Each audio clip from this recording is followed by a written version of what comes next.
I'm going to show you a game from the first round of the Sinquefield Cup. Yes, classical chess is back. Over the board chess is back. It's great to see, and as ever, there's a strong lineup in the Sinquefield Cup. So I'm going to show you the game between Fabiano Caruana playing white and Sam Shankland playing black. Sam has had some good results of late, and well, we know that Fabiano is a class act. Don't forget, like, comment, share and subscribe, and do consider supporting us via PayPal or Patreon.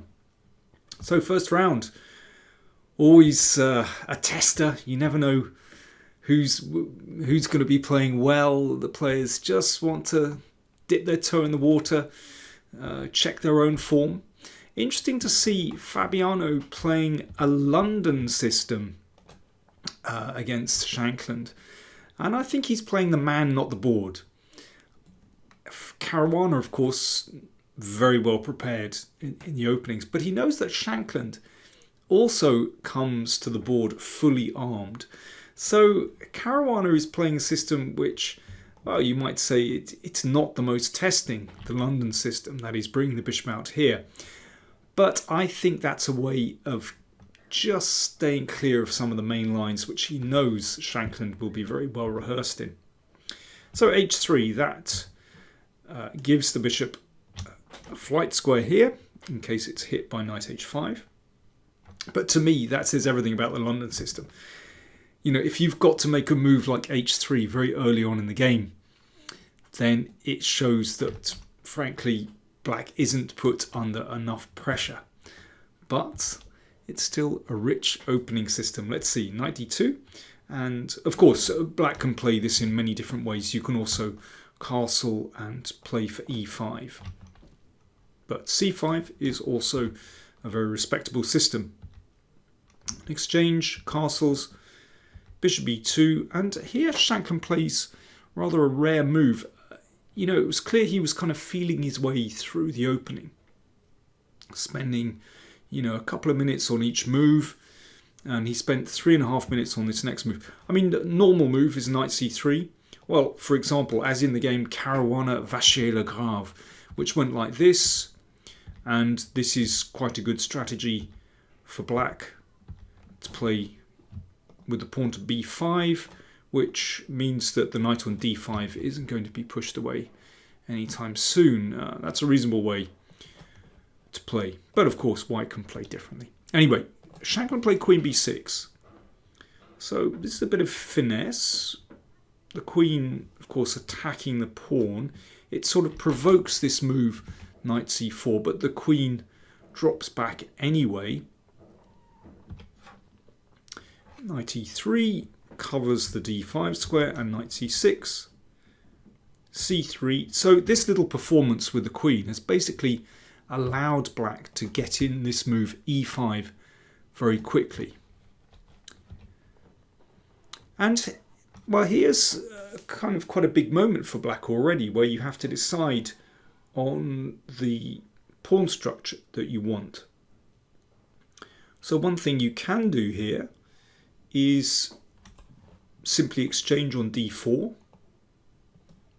Now, if white has to play like this isn't very promising, because this check is a bit annoying. And if queen takes, then knight g4, and that bishop can be taken. Feels like should be fine for black, you know, about equal.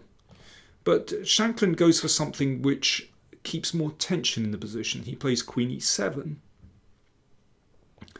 And now Caruana thought for about 10 minutes. And again, this is a big decision.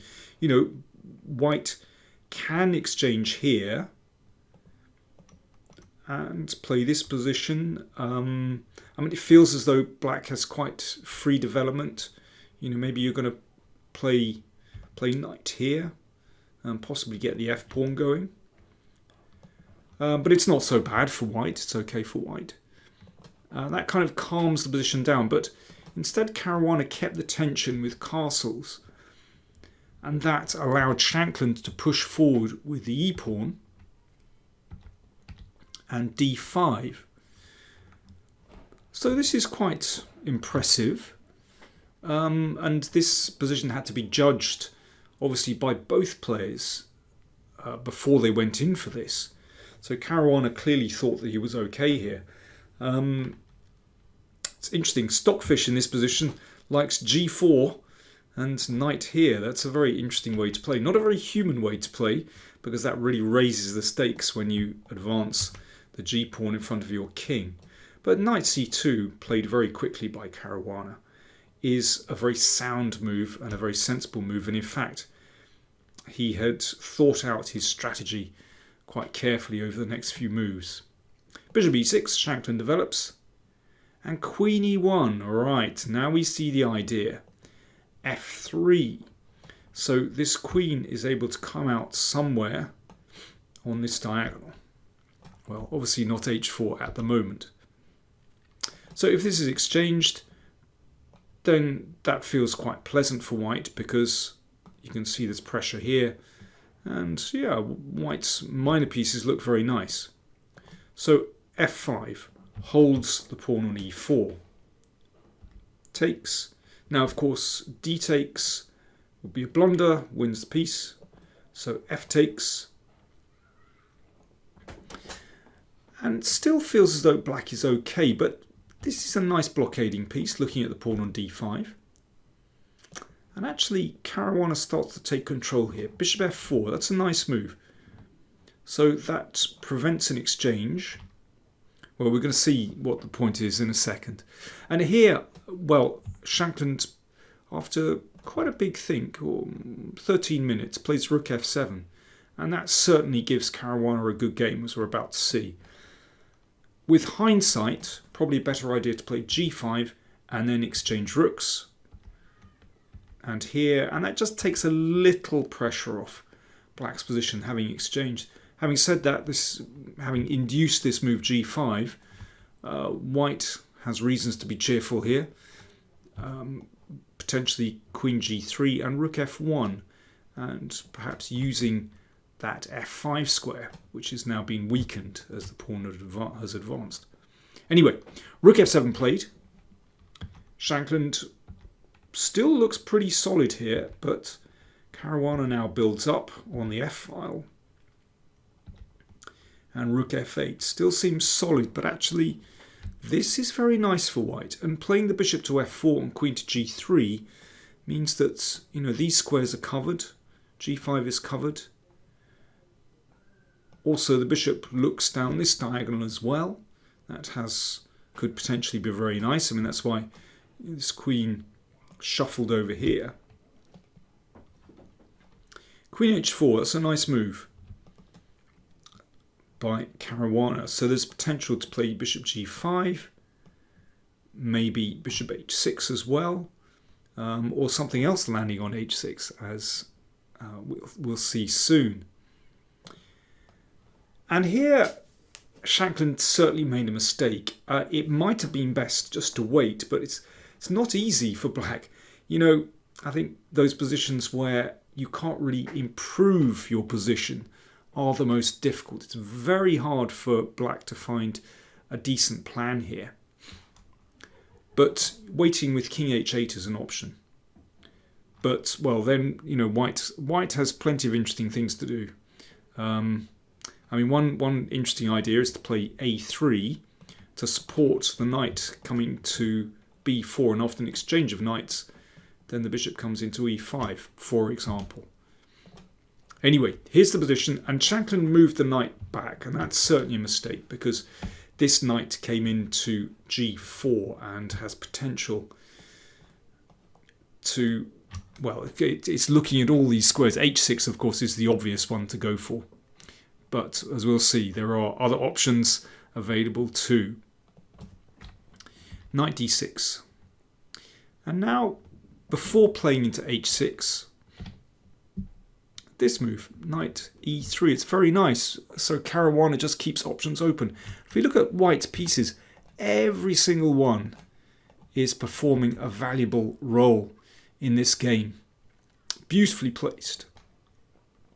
Knight e7. Now, instead of actually going into h6, then Caruana decides to put the knight into e5. That's now available as this knight has dropped back. So obviously that forks queen and rook, so that forces an exchange. And now those dart squares are really weak.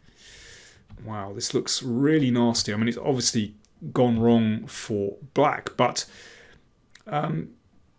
yeah, I mean, it's really tough to defend this position. I feel that, again, Shankland should be exchanging as many pieces as possible, but basically I feel it's gone really badly wrong already. So knight f5. Knight g5, there's the trick. So very nice that Caruana manages to keep that knight on the board just for the moment. And of course, if knight takes queen, knight h6 mate.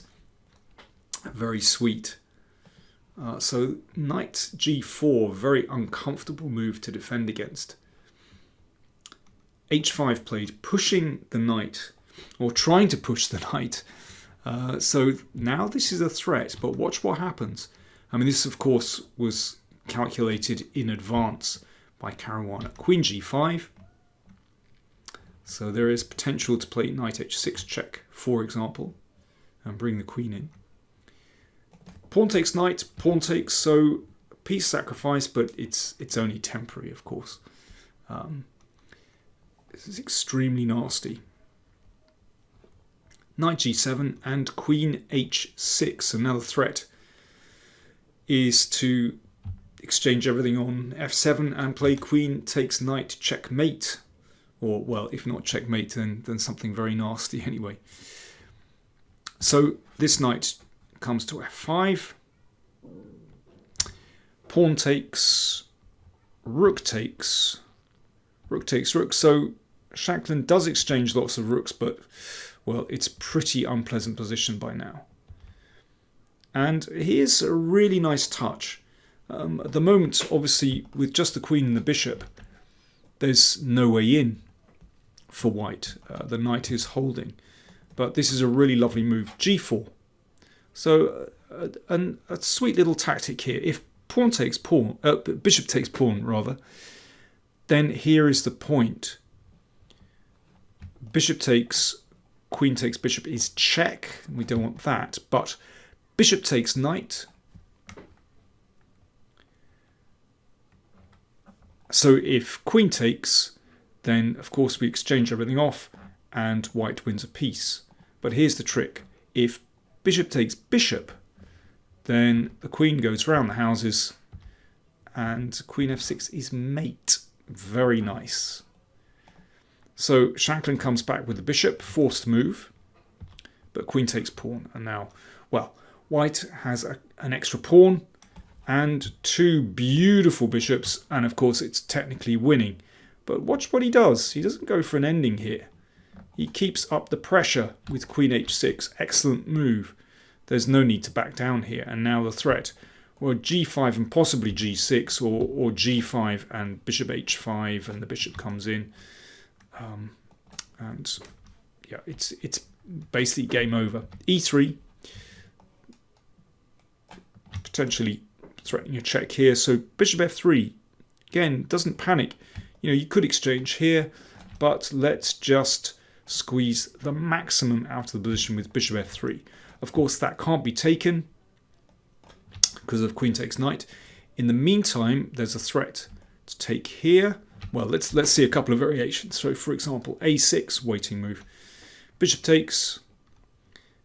So if queen takes, you take here, and if queen takes bishop, again we go round the houses, check, and take the queen. Very nice.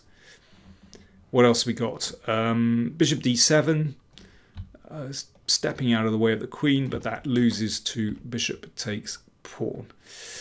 Caught in a deadly crossfire with those bishops. I think I'll leave it on that position. Yeah, those bishops coming good. Fantastic stuff. So one of those victories where it feels so easy, so smooth, and actually that is so typical of Caruana at his best. You know, he's combining strategy with tactics, made it look very, very easy indeed. So he, I think, confirms his status as one of the strongest players in the world. So really interesting first round at the Sinquefield Cup. We had some really interesting results. We had Vachier Legrave defeating Peter Svidler, Dominguez defeated Svirch, and So Mamedyarov was a draw. Xiong against Rapport was a draw. But really interesting mix of players. So, if I have time, I've got a lot on at the moment, but I will try to report back on as many games as possible from the Sinquefield Cup. In the meantime, if you're looking for some chess instruction, my whole bundle of DVDs or downloads, you can have it as a download, PowerPlay 1 to 28 is on sale this week only from the ChessBase online shop. So 1 to 28. So each one has about 5 hours of instruction on it. And there are 28 of them. So, well, that's 140 hours of instruction. It's on at a massive discount. Do check out the link to the ChessBase online shop deal of the week. Frankly, it's honestly, it's such a massive discount. So do take advantage of that if you're looking for some quality chess instruction. I'll stick the link down in the comments and in the video description. Do check that out. Thanks for watching.